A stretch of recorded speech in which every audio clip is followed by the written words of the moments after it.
Well, welcome to Signs of Life, the show where we find hope in the headlines. My name is Chase. I'm joined by Serena and Montana today. Hey, What's up, y'all? What's up? And it's Shark Week. Shark Week.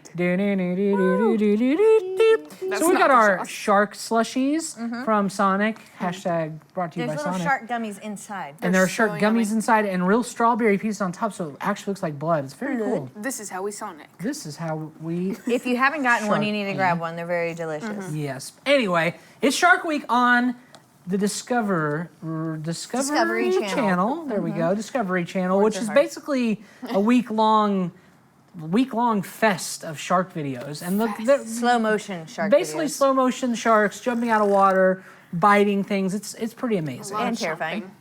And terrifying. And it's been fun to watch, but it's also cool because there's all these stories and like scientists doing things and like funny things. Like they've got the Impractical Jokers who did like an episode of like just silly stuff. But we found, I say we, Boo Bear, Serena.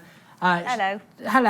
She Boo found this really cool story that pops up this week on Shark Week of one of the actors off the show Jackass who actually got attacked by a shark last year, and he On Shark Week. On Shark Week, Live. while trying to film a stunt. Yes. For Shark Week, yes. And so a year later, trying to return to film again and overcome that fear, which, like we talked about, like if I'm bit by a shark, I barely want to go deep in the ocean anyway, but like especially after getting attacked by a shark, I'm out. Probably. Yeah. Never again. But he talks about overcoming that fear, and he's also, it's nice talking about like he's still like full of emotion and full of It's raw, pain feels and like, raw. yeah. Yeah, absolutely. And so let's watch this little clip of them talking about it, and you'll see some clips of him as he is sharing about his experience of getting back in the water a year later. It's really important for me to get over that fear because I don't want that accident to stop me from doing what I love, and I love the ocean and I love surfing. I'm never gonna stop. Jackass star Sean McInerney, aka Poopies, returned Sunday for Shark Week 1 year after he suffered a gruesome shark bite while performing a stunt for the annual Discovery series. Yeah, I thought I was gonna die in front of my friends. Like, it's pretty heavy. But yeah, I'm here, so. Poopies attends physical therapy twice a week in hopes of regaining full use of his injured hand. But in order to get over the emotional trauma, he decided to get back in the water with sharks. Viewers couldn't understand why he was willing to risk another shark bite, as one person tweeted, "I'm sorry, if my hand got bit by a shark, ain't no way y'all getting me back in the water." But Poopies bravely faced his fears and didn't even get bit once. You did it, bud! Oh my God! Holy moly, I did it! I definitely have to have a respect for those sharks. I feel a lot better. I don't have like fear of like dying when I'm next to sharks anymore.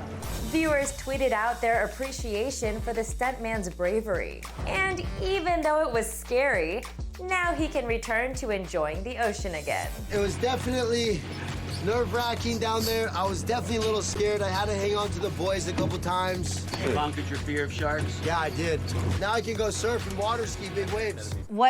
Just watching that video, first of all, that arm, it looks like a zombie arm. Yes. That was a lot to Like a take scene in. out of The Walking Dead or something. Yeah, It was wild. but what got me, like, in my feels was watching, I can't even say his name, but Poopies, when he says, "I thought I was gonna die in front of my friends," and you felt that, the trauma of that and the weight of that he had, of, like, him saying, like, that was pretty heavy, but what I'm just wondering, like, even though he has all that motivation to get back in the water and he loves the water and he loves the surf, like, what makes someone decide to, like, tackle a fear that big, right? Like, head on, back in the actual ocean, and not just, like, avoid it for the rest of forever. That's crazy, especially just a year later. Like, Yeah. a year's not On that camera. much time. Yeah, let me Again. just. On camera, yeah. I mean, I think of like PTSD is probably hitting him hard when he gets back in 1,000%. the water. Like, Yeah.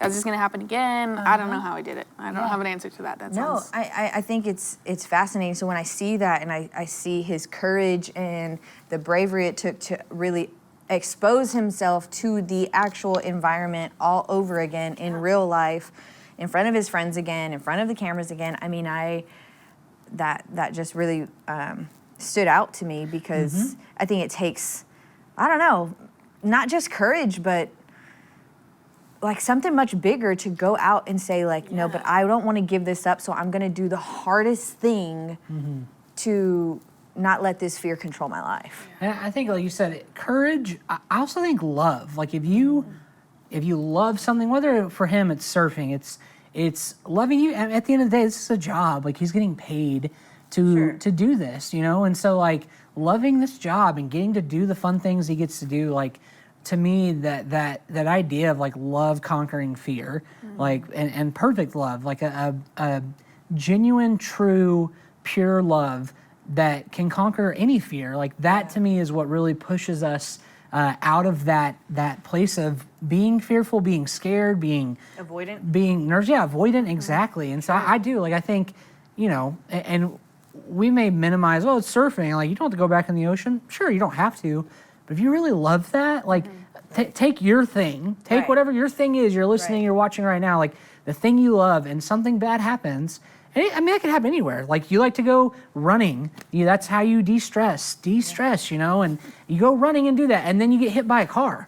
Like, you don't want to go running again, but no one's going to say, well, do something else, run or inside. you're driving in a car and you get hit by a car. You know? Well, like, don't drive anymore. Like, when we love those things, we don't want to have to avoid them or get rid of them or not participate in them again. And so I think love is a big piece of us conquering our fears. Yeah.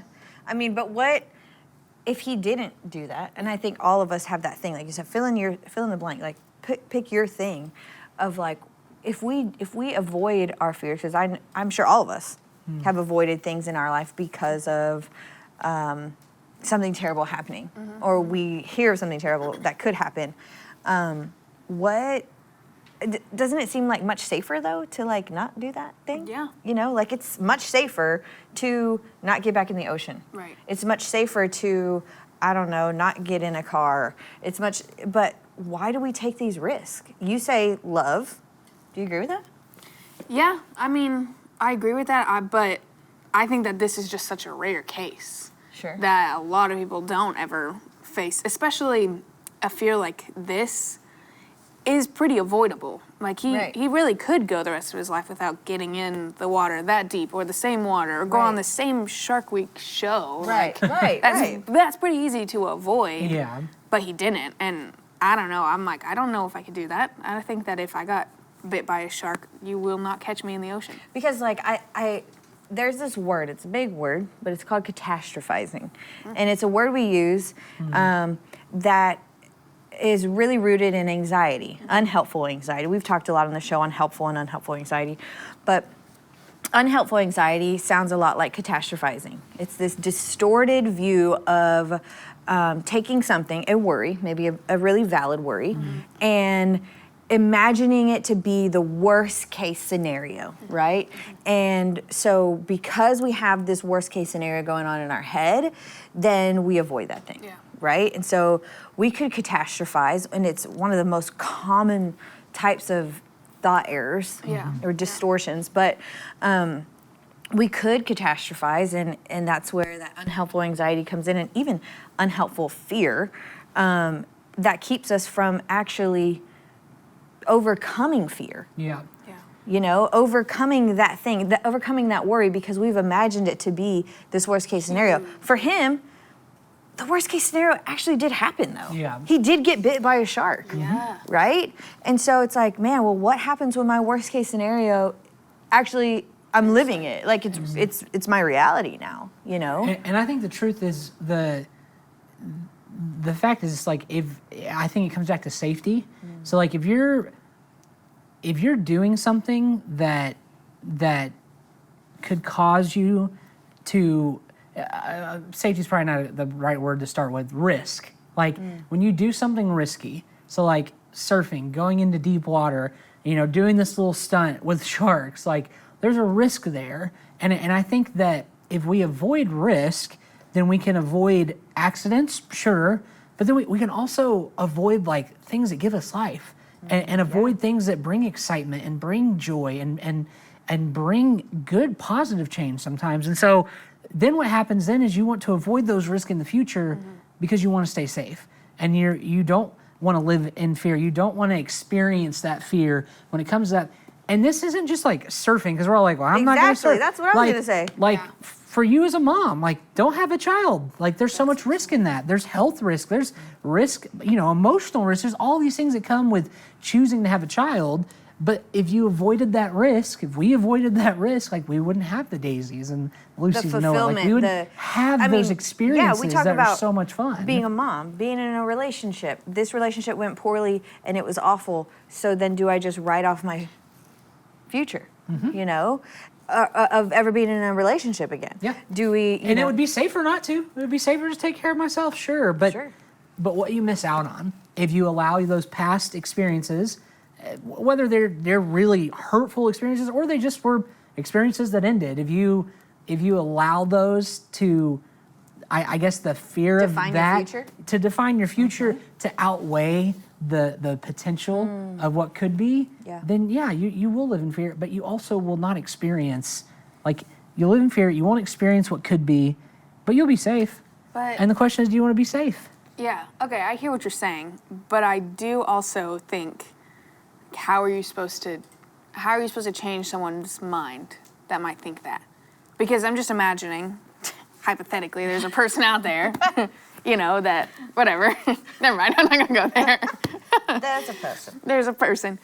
But if you are having this train of thought, like, everything is gonna go wrong if I take all these risks, that feels like that's a pretty deep mental state to then come back out of. And I know, like, personal experience, when people are like, well, you're gonna miss out on this and this, you're like, okay, sure. That's what you people say. Right. But that's not what's true for me. So how do you coach somebody or talk to somebody who's in that deep of a mindset? Or is there like, they gotta wait their own time and they'll figure it out? No, I mean, I think that we have to understand, like, the role of fear and the role of anxiety. Like, you have a reason to be afraid, and fear is not bad, right? Like, the Bible says do not fear, and that'll get twisted, and I'll toss that over to you in just a second, because I have a feeling Pastor Chase has something to say about that, probably. But the Bible does say that. Yeah. Do not fear. So, like, should I never be afraid? Right, or does that make me a bad person if I am afraid? Or, like, is something wrong with me if I'm not? But fear is a very, very helpful emotion, and it's the emotion that draws us into asking for help. So if my 4-year-old has a nightmare, she feels afraid, the first thing she does is, where can I find help, right? I go to mom and dad. Yeah. When I feel afraid because I hear noises or because the lights go out or there's a big storm, I'm like, okay, what do we need to do to restore light? Or it draws us into finding help. It's a really, really good emotion. But anxiety also gets a bad rep. Yeah. The Bible also says, do not be anxious. Right. Right? And so it's like, I shouldn't feel fear, I shouldn't feel anxiety, so I just need to be happy and joyful all the time. Like, right. That's not real. And I think having context to those, but also understanding that, like, you get to go into that dark place to really evaluate, like, well, what am I afraid of? Yeah. And anxiety, a lot of times when it's unhelpful, is when it's holding us captive to the past, right? Because we've experienced something, or we've witnessed someone experience something, and we're afraid of that thing happening repeating again itself. in the Exactly. future. And that's a rightful but we worry to have this, have. like, what if, right? What if it happens again? What if it's this bad? What if, and so that keeps us from taking risks. Yes. But understand that, like, it's okay for you to feel that way. And like, there is no greater way to deal with fear and anxiety than doing it with someone, doing it with support, and leaning into, where do I need, what help can I access in this? And that's why I think what you brought up, I love when you look at those verses throughout the Bible, when God says, fear not, or do not be afraid, or do not fear, like, it's always followed up with, for I am with you. Do not be afraid, you are not alone. Do not be dismayed, for I've already gone before you. Like, the idea that, because what I heard growing up twisted is like, God said don't fear, so if you fear, it's a sin. And it's like, okay, well, let's look at these things. One, when these angels show up, these colossal figures, you know, it's terrifying. Like the cherub, like you get these descriptions, these angels in Isaiah, and it's like they got six wings and six eyes, and scary. they got all these feet, and they're flying real big, and it's like, of course anyone's gonna be scared. But the whole thing is like, it's like, hey, wait, don't be scared. It's okay. I'm with you. It's God. Like, it's this reassuring, like, you don't have to be afraid. It's okay. I'm with you. And I think that's exactly what you're saying. Like to me, that's part of my faith is, yes, bad things have happened. I've seen bad things. I've experienced bad things. But I can walk forward and I can remind myself, even when I am afraid, even when I am fearful, that God is with me. He really is. That He's placed people around me. And because of that, I don't have to then, and people say, I don't have to live in fear. Like, I don't have to allow fear to be that dominant emotion that stops me from doing what I want to do, what I feel like I should do. Well, and I think that perspective takes us out of, which is something that we commonly do, is it takes us out of looking for more wounds, right? We're like constantly like, you know, fool me once, shame on you. Fool me twice, shame on me. Like, I'm going to constantly be scanning for wounders versus helpers, you know, because there's always helpers. And yeah, there is risk in getting more hurts along the way of life, right? But like that, without that lens and really understanding, like, God is with me, and fear draws me into asking and searching and finding help. Like, that's the whole purpose of that emotion. Then let me find the helpers, not the wounders. Yeah, I think about that principle. I see, like, I'm on the Noom app, and it's, you know, weight loss and lifestyle and healthy habits and all these things. But like part of this article I just recently read is like, don't focus on subtraction. Like when you think about dieting, the first thing you think about is all the things you shouldn't eat and should avoid. But like the whole thing is like, don't subtract, add. But add what? Add good things. Add helpful foods. Add foods that are going to fill you up, but actually have nutritional value. And I love that. Like that's a very practical principle. It's what you're talking about. It's not about living a life of avoidance. It's about living a life of adding to your day, to your plate, to your mind, to the things you're hearing that are good and that are helpful. And that to me is a principle that is true across the board. And I think a lot of times, you know, in our life, we think about, even when you talk about finances, when you talk about weight loss, like pick anything, and it's usually geared towards the things you shouldn't do, the things you should avoid. When the truth is, if we set our mind on what's right, on what's good, and once again, going back to like, what do we love? Because if we love, you know, let's look at the diet piece. Like if we love our life and we want to be healthy and live a long life that's fun, and that, you know, we can do the things we want to do and experience things we want to experience, well then if I love that, I'm going to do things that help me do that. If my thing is, well, I don't want to be, you know, unhealthy. I don't want to look like that.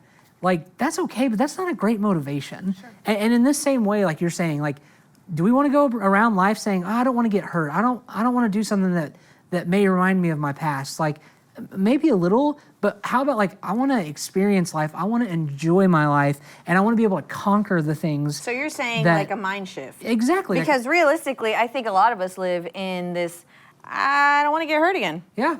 I don't, and I'm not thinking, oh, but it could be great if I, you know, overcame this fear. Like naturally, we're not thinking that. Naturally, we want to avoid because God designed us to survive, and survival sometimes means avoid. Yeah. Right? Take the path of least resistance. But how do we not avoid when it's good things, right? Like when it's things that we love and we want that life. We want to surf again. We want to be in a relationship again. We want to one day have children. We want these things, but in between that and now is a whole lot of fear. Mm-hmm. So how do we not avoid that stuff? Yeah, to me, and that's where, like you said, putting helpful things around you, which is always people. It's relationships. It's people who are encouraging you. It's people who are, you know, urging you on to those positive things in your life and helping you along the way. It's people reminding you of what is true, that what happened in the past did happen. And like you said, we don't want to walk around like dummies and say, oh, nothing bad's ever happened. Boom, fall in a pit. Like, We don't want to do that. But at the same time, like, that doesn't define the rest of your life. That doesn't define who you are and the value you bring. Yeah. That happened, so let's learn from it, but let's keep moving forward too. Okay. And hearing those words from friends, from family, from positive people in your life, that is, I think, a huge thing. Absolutely. How have you overcome some fears and not avoided some stuff? Practically speaking. Therapy, yeah, for sure. Like, but it is also participating in another risky behavior. Like, you're like, something. It's either I'm going to suffer over here, I'm going to suffer over here, but this is probably going to have a better outcome. So, like, because I think that is a pretty common fear of going to therapy is, I don't want someone to know all that about me, or it's going to be awkward and weird. Or are they going to judge me? Or I'm like, what am I even going to talk about? And then you're like, bleh, and here's everything. Yeah, and I think it's not comfortable to like have someone like, challenging you to get out of that comfy, avoidant hole. Yeah. Right? And as a therapist, like, I agree with both of these things. Like, having supportive people, having helpful voices who speak life and support and encouragement and belief. And also, very practically, like, I have to attend and do the nitty gritty sometimes in therapy, because that's trauma. You get bit by a shark, that's trauma. Yeah. And what he just did is something called exposure therapy. Now, I'm not saying his therapist was there, but in therapy, there's different exposure therapy could sound like, oh, is that like creepy? Yeah, but no, it's just literally when it's a way that we help people overcome fear and anxiety and come out of avoidance. One of those ways, like he just did, is something called in vivo exposure, which is in real life, being exposed to the exact thing that, that hurt me. Yeah. And he did that. That's exactly what we just witnessed, and sometimes it's, imaginative exposure where, hey, if I'm terrified of birds, I don't want to go and actually stand in front of all these birds. I don't want to do that in vivo thing, but maybe I could imagine them in my mind, right? Like, so there's different ways that as therapists we can help grow out of avoidance and into some more helpful ways of our brain and anxiety, understanding that it's not always going to be like that, right? Because anxiety, like we said, fears the past repeating itself. But it's basing that off of false information, because the past is the past. We're in the present.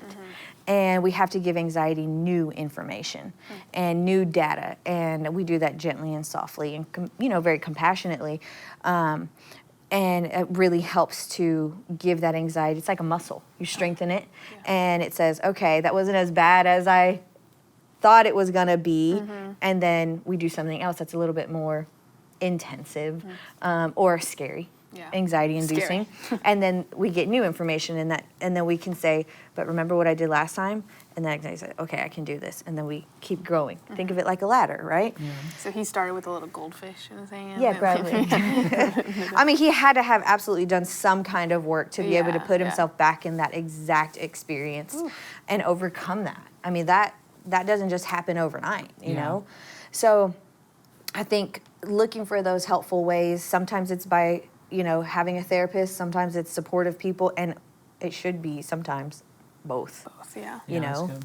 So. And you transition where you throw out birds, which feels personal. I hate birds. So I hate birds too. What about they clowns? Will attack How do you feel about clowns?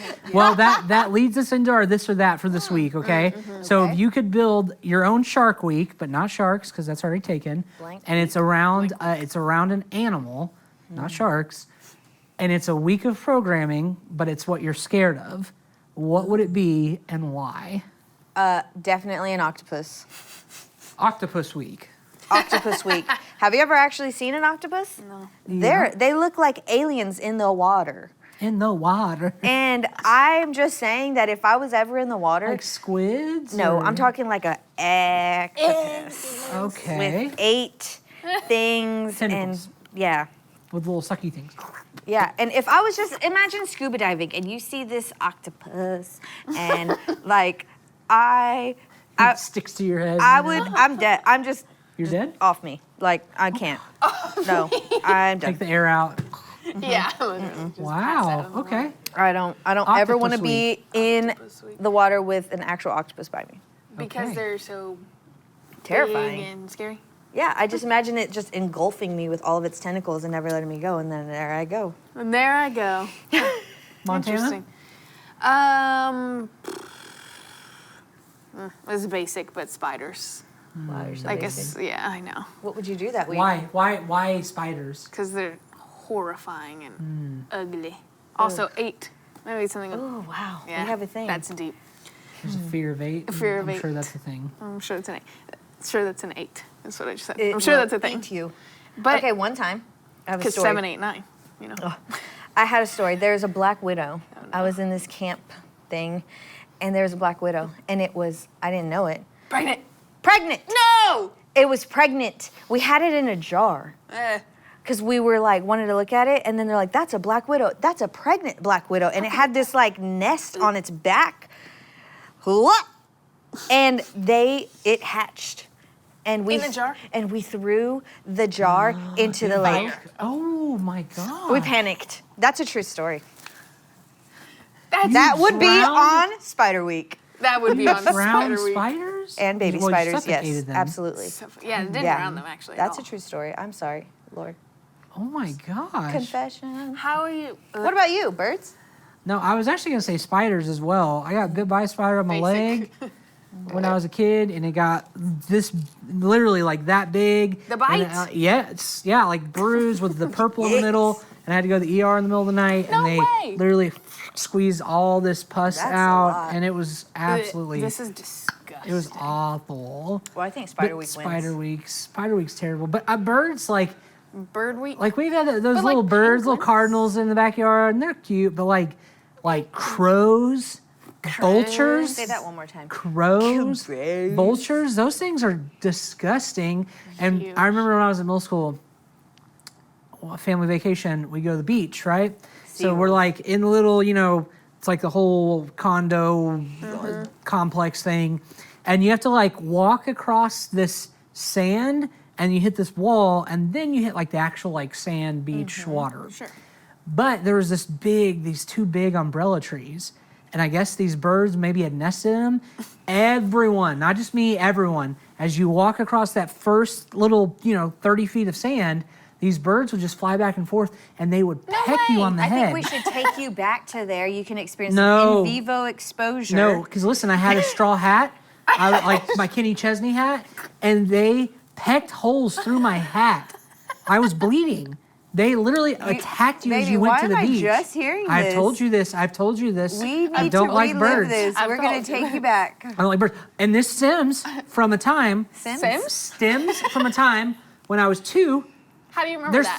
There's three incidents. really worked That was up. middle school. Okay. Then one time I got out. I was elementary school. I got out of the car at church. Under a tree, and I did. My parents watched. My sister watched. I got attacked by 2 birds. They pecked You got me. worms on your head or And what? then when I was a baby, this is when it started. My grandma let me put my fingers in a bird cage, and of course I got nipped by a Your bird. grandma set you up for That was, failure. and so she started it at 2. Okay. I'm so sorry. I'm You passionate should about birds because see they will someone for that. kill you. What about They won't. penguins?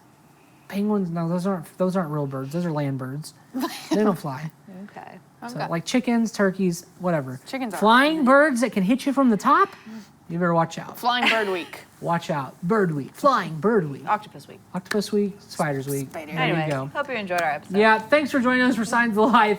Share this with somebody. Go get yourself a little shark slush Show your if blue you can. tongues. And blue tongues. Weird. All right. So see you guys next time on Sayonara. Signs of Life.